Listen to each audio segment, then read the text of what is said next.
जय हिंद। नमस्कार साथियों, मैं सूरज स्वागत करता हूं इस अपने ऑनलाइन प्लेटफॉर्म ज्ञान गुरु क्लासेज में। आज एक शानदार टॉपिक जिसका नाम होगा महत्वपूर्ण पुस्तक एवं उनके लेखक। अगर हम बात करें तो महत्वपूर्ण पुस्तक एवं लेखक की, तो यहाँ से हर एग्ज़ाम में एक क्वेश्चन आपको मिलेगा और ये टॉपिक एग्ज़ाम के दृष्टि से भी काफ़ी महत्वपूर्ण है। तो अब हम अगर अपना समय ज़्यादा व्यतीत न करें, सीधा अपने टॉपिक पे आते हैं। तो आज हम प्राचीन पुस्तक के बारे में पहले बात करेंगे, उसके बाद फिर हम जो मध्यकाल का पुस्तक है उनके बारे में बात करेंगे, उसके बाद फिर हम जैसे जो लेटेस्ट यानी कि अपना 2025 का, उनके बारे में हम कौन कौन से पुस्तक लिखे गए हैं उनके बारे में बात करेंगे। अब अगर सबसे पहले ये प्राचीन पुस्तक हो गया हमारा। प्राचीन पुस्तक की बात करें तो रामायण महर्षि वाल्मीकि द्वारा संस्कृत भाषा में लिखा गया है। रामायण महर्षि वाल्मीकि द्वारा संस्कृत भाषा में इसको लिखा गया है। अगर बात करें कि अवधी में यानी कि अवधी भाषा में इसका अनुवाद किसने किया? तुलसीदास जी ने। और नाम क्या रखा? रामचरितमानस। अब बात करें इंग्लिश में, यानी कि रामायण का जो इंग्लिश में अनुवाद हुआ है उनका नाम है R.T.H. ग्रिफिथ। R.T.H. ग्रिफिथ ने रामायण को ट्रांसलेट किया इंग्लिश में। अब आपका फारसी भाषा में ये मुग़ल काल में हुआ था, तो मुल्ला अब्दुल कादिर बदाऊनी ये जो है रामायण के बारे में रहा। उसके बाद हम आगे की बात करें, महाभारत की। अब अगर महाभारत की बात करें तो विश्व का सबसे बड़ा क्या है? महाकाव्य, या इसे हम कह सकते हैं ग्रंथ है। क्या है? विश्व का सबसे बड़ा महाकाव्य या ग्रंथ है। अब जो इसके लेखक हैं महर्षि वेद व्यास जी हैं, और ये जो है संस्कृत भाषा में लिखा गया है। इसमें बात करें तो कुल 18 पर्व है। पर्व मतलब बात करें क्या? भाग।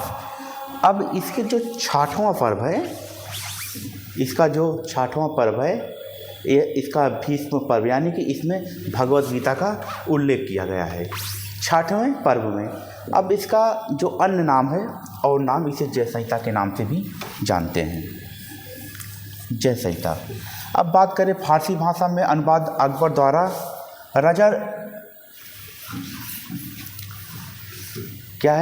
रजानामा के नाम से हुआ है, यानी कि रजम नामा के नाम से हुआ है। अच्छा, किसने किया था इसे? फैजी और अब्दुल कादिर बदाऊनी द्वारा इसका जो है अनुवाद किया गया था। अब बात करें कि अंग्रेजी भाषा में अनुवाद करने वाले प्रथम भारतीय की बात करते हैं तो केसारी मोहन गांगुली हैं। तो फिर आप लोग इसको नोट कर लेना और एक नज़र इसको देख लेना।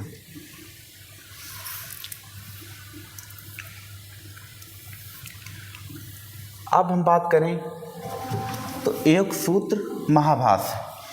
अगर योग सूत्र महाभाष्य की बात करें तो इसको पतंजलि ने लिखा है।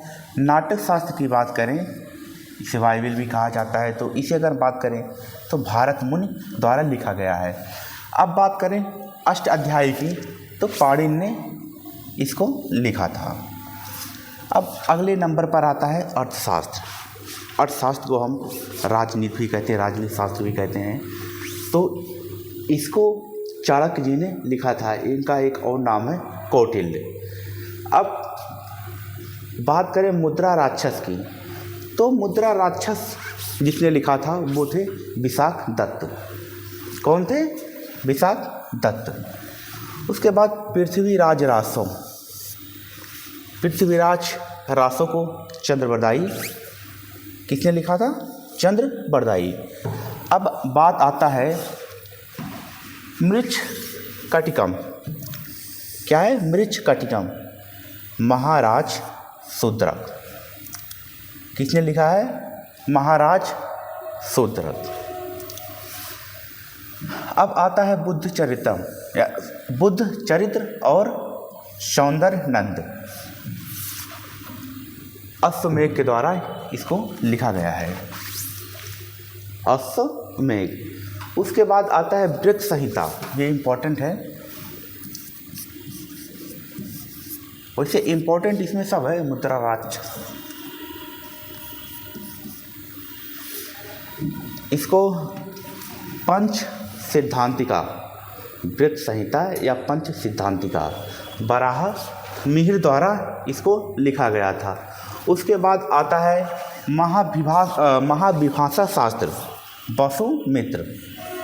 इसके जो लेखक हैं, इसके जो रचयिता हैं वो हैं वसुमित्र।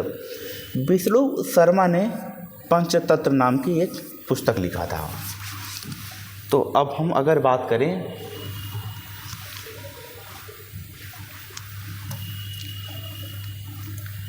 अब एक बार देख लेते हैं योग सूत्र महाकाव्य, योग सूत्र महाभाष्य पतंजलि। नाटक शास्त्र की बात करें तो कौन लिखा है? भरत मुनि। उसके बाद अष्टाध्यायी की बात करें तो कौन लिखा है? पाणिनि, अर्थात जो कि एक राजनीतिक बुक है। अगर बात करें तो चाणक्य। मुद्रा राक्षस हो गया विशाखदत्त। पृथ्वी राजरासो चंद्र बरदाई। उसके बाद बात करें मृच्छ कटिकम, महाराज शूद्रक। बुद्ध चरित्र और सौंदर्य नंद, इसे अश्वघोष ने लिखा था। फिर बात करें वृत्त संहिता, जिसका नाम है पंच सिद्धांतिका। पंच सिद्धांतिका की बात करें तो बराह मिहिर ने इसको लिखा था। फिर आता है महाविभाष शास्त्र, ये वसुमित्र थे। और आपका पंचतंत्र, ये विष्णु शर्मा के द्वारा लिखा गया।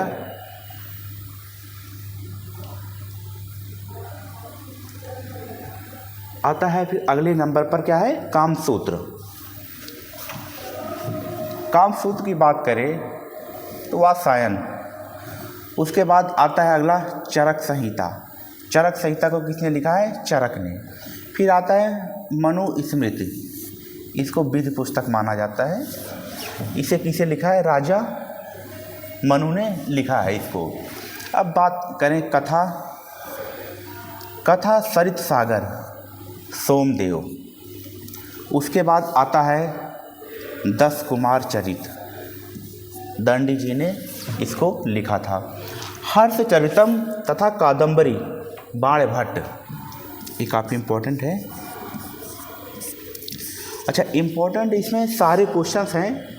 जैसे कई क्वेश्चन ऐसे एग्जाम में जो कई बार रिपीट हुए हैं, तो उनको हम इम्पोर्टेंट लिख दिए। बाकी इम्पोर्टेंट सारे हैं, आपको सारे इसमें से पढ़ने हैं।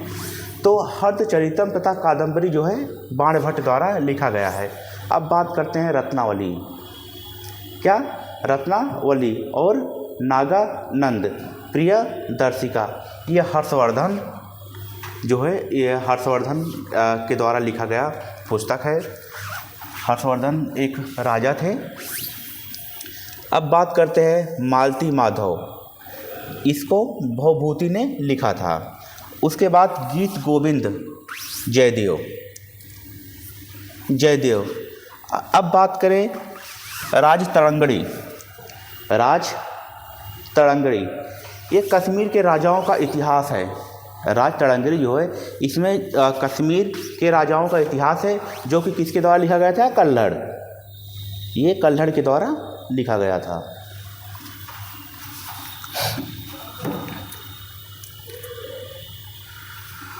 उसके बाद आता है आपका विक्रमांक देव चरित्र।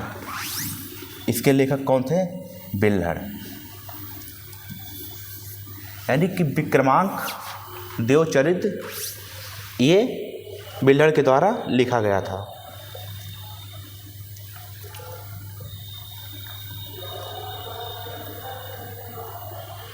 अच्छा, इसमें कुछ जैसे हमको सिर्फ एक कॉपी ओपन लेके इसको सिर्फ नोट करना है, और 2-3 बार, एक बार आँख से हमारे गुजर जाएगा तो हमको ये सब याद हो जाएगा। फिर बात करते हैं वासुदत्ता। अगर हम बात करें वासुदत्ता की, तो वासुदत्ता को सुबंधु ने लिखा है। फिर महावीर चरित्र भवभूति। उसके बाद आता है प्राकृत प्रकाश, इसे कौन लिखा है? वर रुचि शिशुपाल का वध, यानी कि जो शिशुपाल का वध ये माघ के द्वारा इसका वर्णन किया गया है।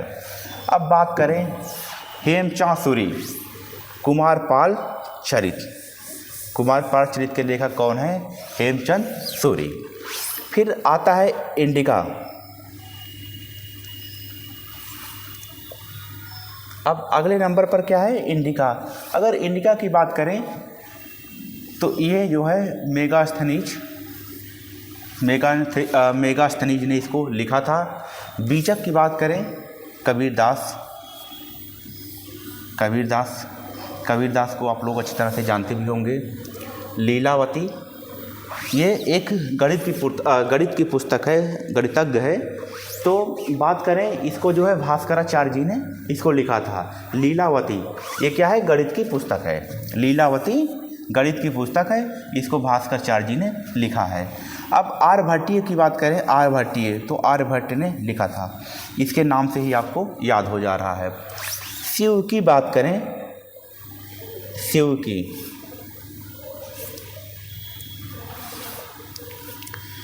तो इसकी बात करें तो हुएनसांग ये जो है चीनी यात्री था, हुएनसांग। शिव की कौन लिखा था? हुएनसांग, जो कि चीन से था, चीनी यात्री था जो भारत यहाँ पे आया था, भारत में। अब बात करते हैं कालिदास की। तो कालिदास ने काफ़ी सारे जो है यहाँ पे पुस्तक लिखा था। अगर बात करें तो मालविका अग्निमित्रम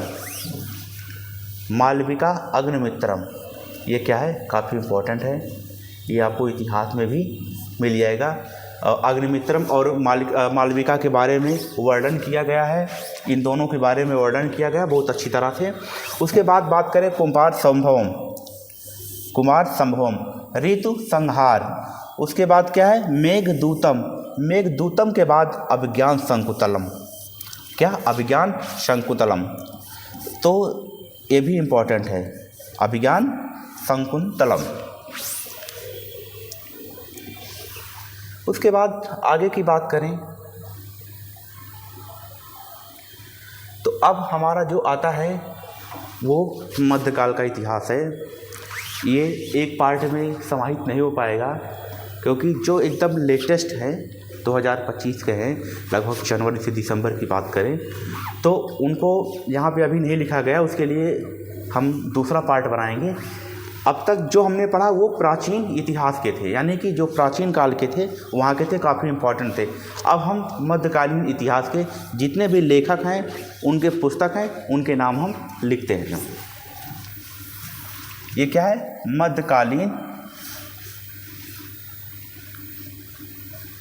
मध्यकालीन इतिहास पुस्तक। अब बात करें तुजुक ए बाबरी, बाबरनामा। तुजुक ए बाबरी, बाबरनामा, इसे किसने लिखा था? स्वयं बाबर ने, यानी कि इसको बाबर ने स्वयं लिखा था। उसके बाद करते हैं हुमायूंनामा। हुमायूंनामा किसने लिखा था? गुलबदन बेगम। तारिख ए रसीदी मिर्ज़ा हैदर दौलत। तारिख ए रसीदी किसने लिखा था? मिर्ज़ा हैदर दौलत। अब अगले नंबर पर आता है जहांगीरनामा। तो ये स्वयं जहांगीर के द्वारा लिखा गया था। जहांगीरनामा ये स्वयं लिखा गया था जहांगीर द्वारा। तारिख ए अल्फी मुल्ला दाऊद, क्या नाम है इनका? मुल्ला दाऊद, इन्होंने लिखा था तारिख ए अल्फी। उसके बाद आता है अकबरनामा, अबुल फजल जो कि एक दरबारी कवि थे। ये क्या थे? अकबर के ये दरबारी कवि थे। इन्होंने क्या लिखा था? अकबरनामा, मतलब अकबर के नाम पर, अकबर के नाम से इन्होंने एक पुस्तक लिखा, उनके बारे में वर्णन किया, इसके बारे में इसका जिक्र है।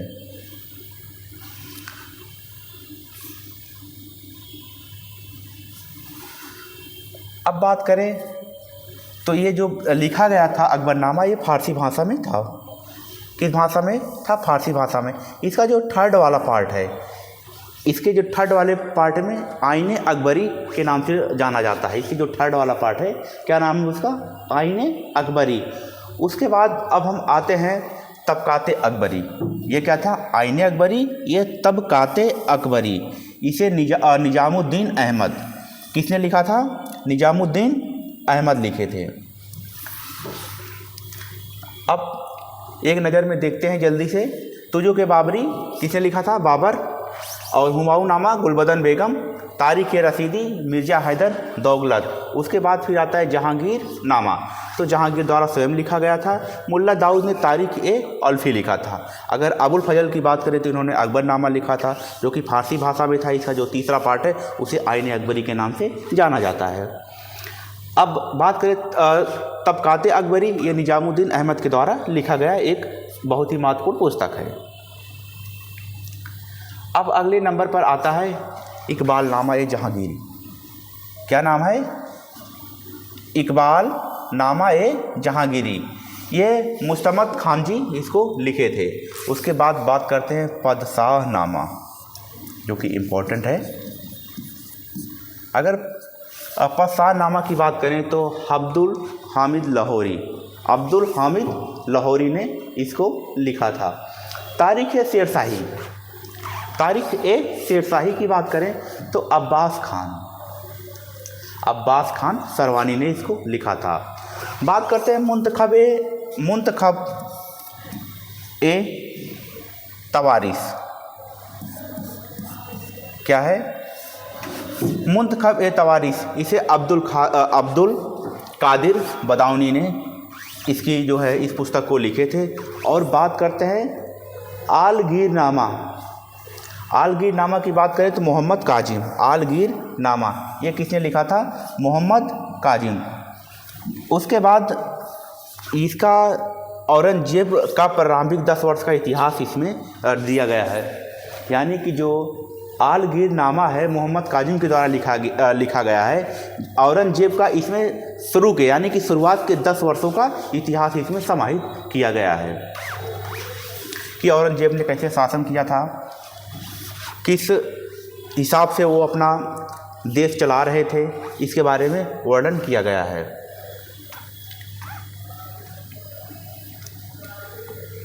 अब अगले नंबर पर आता है किताब उल हिंद। इसका नाम है तहकीक ए हिंद। किताब उल हिंद, इसका क्या दूसरा नाम है? तहकीक ए हिंद। इसे अलबर्नी लिखा था, जो कि ये राजकवि थे। तो ये काफ़ी इम्पोर्टेंट है।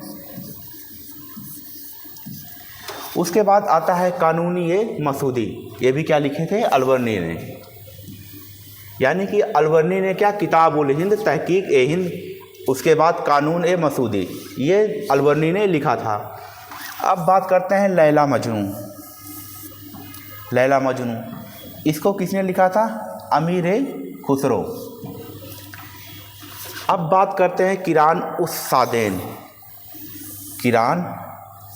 सादेन।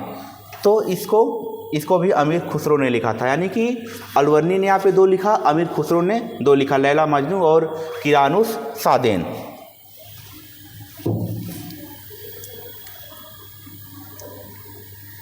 अब बात करें चचनामा की बात करें तो किसने लिखा था? अली अहमद ने। ये अरबी भाषा की किताब है, अरबी भाषा में लिखा गया है। अरबों के सिंध पर विजय का वर्णन किया गया है। मतलब यहाँ पे जब उन्होंने सिंध को जीता था तो इसका वर्णन, यानी कि उनके विजय पताका का वर्णन किया गया है। अब बात करें किताब उल रहला, ये इम्पोर्टेंट है। इब्न बतूता एक यात्री था, इब्न बतूता, जो कि भारत आया था और भारत में रहते हुए इन्होंने किताबुल रहला नामक एक पुस्तक लिख दी। अब बात करते हैं तारीख़ दिलखुश। तारीख़ दिलखुश इसको भीमसेन ने लिखा था और शासनकाल था उस समय औरंगजेब का, यानी कि औरंगजेब के समय में ये पुस्तक लिखा गया तारीख़ दिलखुश, जो कि भीमसेन ने इसको लिखा था। फिर फतवा जहानदारी, क्या नाम है? फतवा जहानदारी, जियाउद्दीन बर्नी। जियाउद्दीन बर्नी ने इसको लिखा था। अब आपका आता है अगले नंबर पर ताज उल मासिर। ताज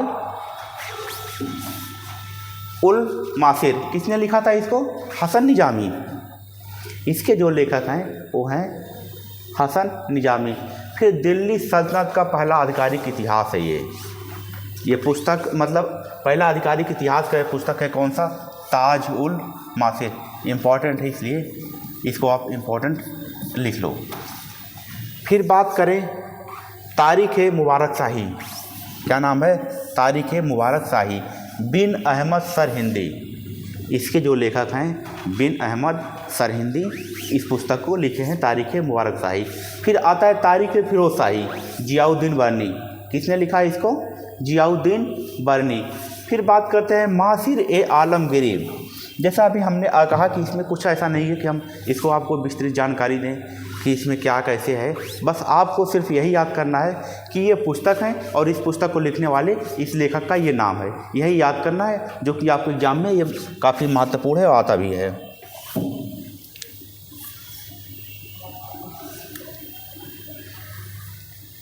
अब बात करें मासिर ए आलमगीरी। अब मासिर ए आलमगीरी की बात करें तो साकी मुस्तैद खां।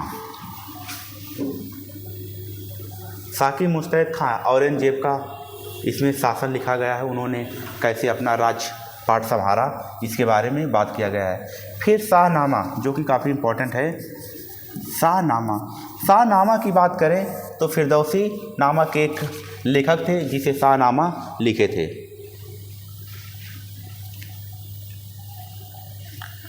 तो यहीं तक हमारा था।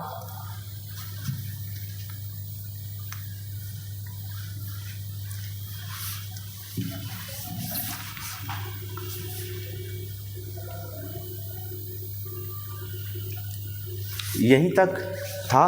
उसके बाद अब हम एकदम बात करते हैं कि जो लेटेस्ट में पुस्तक के नाम हैं उनको हम अब की लेके आएंगे, क्योंकि ये प्राचीन के थे और जो आधुनिक काल के थे, मध्यकाल के थे, उनके बारे में हमने अच्छी तरह से आपको बता दिया है।